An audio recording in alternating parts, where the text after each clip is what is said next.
Bismillahirrahmanirrahim. Assalamualaikum warahmatullahi wabarakatuh. Alhamdulillahirrahmanirrahim. Pertama-tama kami berterima kasih pada Bapak Fauzi Pohan selaku dosen pengampu mata kuliah Fisika Komputasi yang memberikan kesempatan kepada kami yang beranggotakan saya sendiri yaitu Ilham Fajri, kemudian Gus Rifa, dan yang terakhir Dia Sarina untuk bisa menjelaskan proyek fisika komputasi kami yang berjudul Gerak Parabola dengan Diferensial Metode Numerik. Baiklah, kami akan langsung saja, Pak, untuk bisa menjelaskan materi terlebih dahulu. Untuk penjelasan mengenai materi akan dijelaskan oleh Gus Rifa. Kepada Gus Rifa, dipersilakan. Baik, yang pertama itu ada konsep dasar gerak parabola. Definisi gerak parabola adalah gerak dua dimensi dari suatu benda yang memiliki kecepatan awal membentuk sudut terhadap bidang horizontal sehingga lintasannya menyerupai bentuk parabola. Ciri-ciri gerak parabola terdiri dari dua komponen, horizontal yaitu X, gerakan lurus beraturan GLB, vertikal Y, gerakan lurus dipercepat tuh GLBB, diabaikan hambatan udara, percepatan vertikal akibat gravitasi G sama dengan 9,8 meter per sekon kuadrat.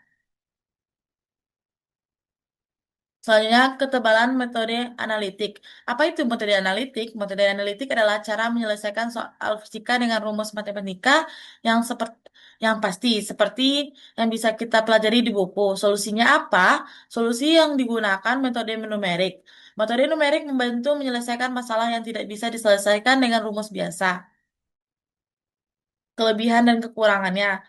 Itu yang pertama kelebihannya hasilnya tepat dan cepat, cocok untuk kasus sederhana, misalnya gerak tanpa hambatan udara.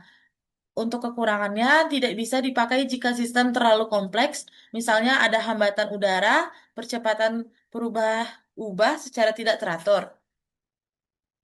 Selanjutnya konsep metode diferensial numerik pada terapan gerak parabola. Pendekatan numerik untuk menyelesaikan persamaan gerak ketika solusi analitiknya sulit atau tidak praktis dilakukan. Dasar teori gerak parabola adalah kombinasi dari gerak lurus beraturan GLB pada sumbu X, gerak lurus berubah beraturan GLBB pada sumbu Y karena pengaruh gravitasi. Untuk rumus bisa dilihat pada slide. Next, kembali ke moderator. Oke, baiklah. Terima kasih kepada Gus Rifa yang sudah memberikan gambaran penjelasan mengenai materi gerak parabola. Selanjutnya adalah penjelasan mengenai flowchart atau tahapan-tahapan dari simulasi proyek komputasi ini. Untuk itu, flowchart ini akan dijelaskan oleh Dia Sarina. Pada Dia, dipersilakan. Baiklah, terima kasih Ilham.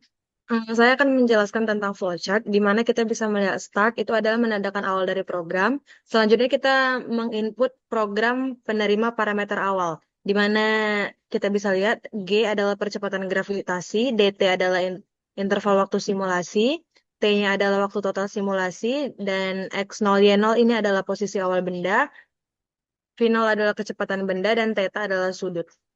Disinilah kita memasukkan kondisi awal simulasi dari gerak parabola itu. Kemudian, kita menginisialisasi kecepatan awal, kita mengkonvert sudut, theta sama dengan np dot radians theta, kemudian menghitung komponen kecepatan, yaitu V0x dan V0y, V0x untuk horizontal dan V0y untuk vertikal. Kecepatan awal diuraikan menjadi dua sumbu agar bisa dihitung pergerakannya. Selanjutnya kita meng-setup plot, di mana membuat figur dan akses dengan matplotlib. Selanjutnya, menentukan batas sumbu X dan sumbu Y. Sumbu X dari 0 hingga V0 cos theta kali 2 V0 sin theta per G. Itu adalah untuk jangkauan maksimum simetris. Kemudian, untuk sumbu Y, itu kita dari 0 hingga V0 sin theta kuadrat per 2G. Ini adalah ketinggian maksimum. Kemudian kita inisialisasi 3 plot kosong untuk line forward, line backward, dan line central. Ini untuk persiapan tampilan visual grafis simulasi gerak parabola. Kemudian kita menganimasi dengan function, di mana fungsi animation dipanggil dengan figur animate. Kemudian frame sama dengan int 2 phenol sinteta per GDT. Ini adalah jumlah total frame sama dengan waktu penuh dibagi DT. Selanjutnya adalah interval, di mana kita menggunakan 20 milisecond. Ini adalah jeda antar frame. Kemudian belit sama dengan true merupakan optimasi pembaruan animasi yang hanya di bagian yang berubah. Selanjutnya, di dalam fungsi animate atau frame, umumnya kita menggunakan T sama dengan frame kali DT, X sama dengan X0 tambah phenol X kali T, Y sama dengan Y0 tambah phenol Y kali T tambah 0,5 kali G kali T kuadrat. Di mana loop animasi menghasilkan titik posisi baru setiap frame berdasarkan rumus GLB, yaitu horizontal dan vertikal secara numerik. Dan selanjutnya, kita memasukkan label dan judul grafik, label dan title. Bisa kita lihat, kita memasukkan label X dan Y. Kemudian kita memasukkan judulnya atau titelnya, yaitu gerak parabola dengan metode numerik. Ini akan memberikan konteks apa yang ditampilkan apa yang ditampilkan, yaitu sumbu, satuan, dan jenis simulasi. Selanjutnya, output any, di mana fungsi ini akan mengembalikan objek any, kemudian objek ini akan digunakan untuk menampilkan animasi. Dan yang terakhir adalah n, menandakan berakhirnya flowchart tersebut. Sekian penjelasan saya terkait flowchart. Saya kembalikan kepada moderator. Baiklah, terima kasih kepada Dia Sarina telah memberikan cukup penjelasan mengenai tahapan-tahapan dari program yang akan disajikan. Selanjutnya, yaitu adalah paparan mengenai kode-kode program yang berhubungan dengan materi gerak parabola.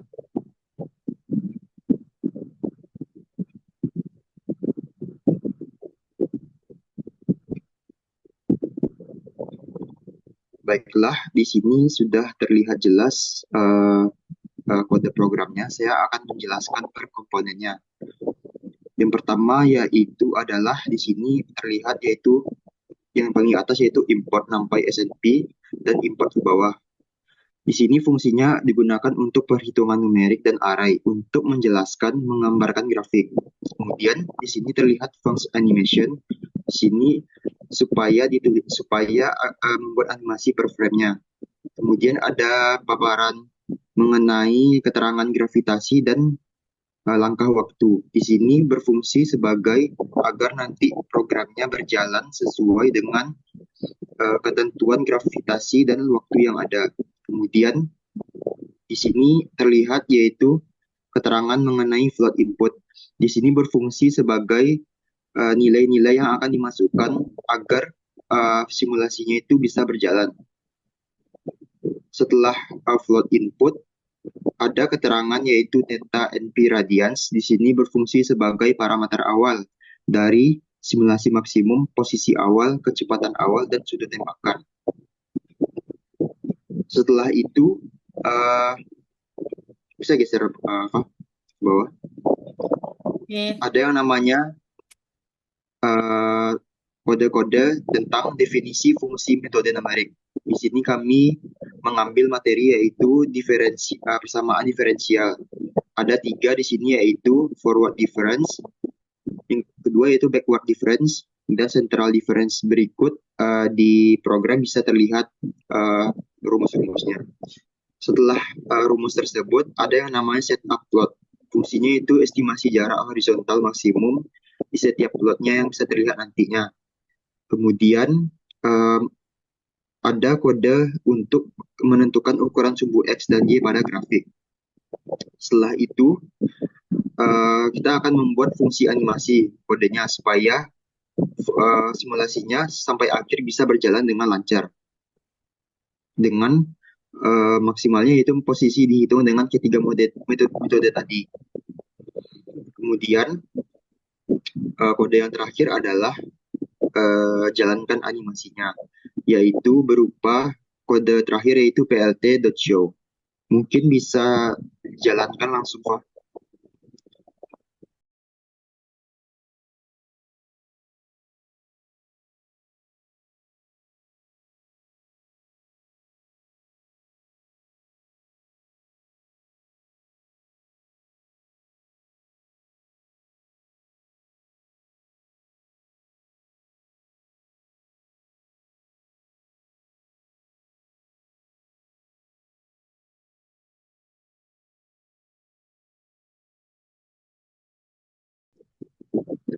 mungkin terdapat kekurangan untuk menjalankan programnya karena yang kemarin ini sebenarnya bisa.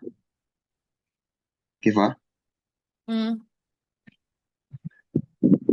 baiklah Pak, dari program yang kami sajikan ini sebenarnya sudah lengkap sajiannya, tapi entah kenapa ketika dijalankan pada Zoom kali ini tidak bisa, terdapat banyak kekurangan atau mungkin kami tidak tahu letak kesalahan teknisnya. Itu mohon maaf sekali lagi Pak atas proyek aplikasi kami ini. Untuk itu mohon maaf sekali lagi. Terima kasih. Wabillahi taufiq wal hidayah. Wassalamualaikum warahmatullahi wabarakatuh. Waalaikumsalam warahmatullahi wabarakatuh.